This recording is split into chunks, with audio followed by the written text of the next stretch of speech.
வணக்கம் ஆனந்தி. தமிழகம் முழுவதும் இன்று குரூப் 2 மற்றும் குரூப் 2A தேர்வு ஒத்திவைப்பு செய்யப்பட்ட நிலையில் எந்த அறிவிப்பும் வரவில்லை என திருப்பூரில் 2 மணி நேரமாக குரூப் 2 மற்றும் 2A தேர்வானது நடைபெற்று வருகிறது. தமிழ்நாடு முழுவதும் இன்று நடைபெற இருந்த குரூப் 2 மற்றும் 2A முதன்மை தேர்வுகள் ஒத்திவைக்கப்பட்டுள்ளதாக தேர்வாணையத்தின் தலைவர் தற்போது இந்த அறிவிப்பை வெளியிட்டுள்ளார்.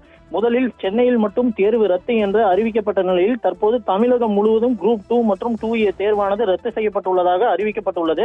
சென்னை அருகம்பாக்கம், நந்தனம் உள்ளிட்ட தேர்வு மையங்களில் தேர்வர்களுக்கு ஒதுக்கப்பட்ட எண் இல்லை, தேர்வர்கள் அதிகப்படியானோர் வரவில்லை என்பன உள்ளிட்ட பல்வேறு குளறுபடி எழுந்த நிலையில் தமிழகம் முழுவதும் இன்று குரூப் 2 நடைபெற இருந்த நிலையில் குரூப் 2 மற்றும் 2A தேர்வானது சென்னையில் மட்டும் ரத்து செய்யப்பட்டுள்ளதாக முதலில் அறிவிப்பு வெளியானது. தற்போது தமிழகம் முழுவதும் குரூப் 2 மற்றும் 2A தேர்வானது ரத்து செய்யப்பட்டுள்ளதாக அறிவிப்பு வெளியிடப்பட்டுள்ளது.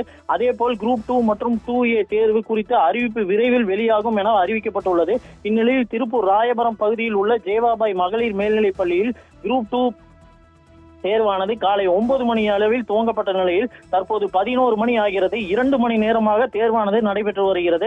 179 மாணவர்களில் 11 பேர் வராத நிலையில் 168 பேர் குரூப் 2 தேர்வு எழுதி வருகின்றனர். இதுவரை தேர்வு ரத்து தொடர்பான தகவல் தங்களுக்கு வரவில்லை என, தேர்வு திட்டமிட்டபடி நடைபெற்று வருகிறது என தேர்வு நடத்தும் அதிகாரிகள் நம்மிடம் தெரிவித்துள்ளனர். ஆனந்தி.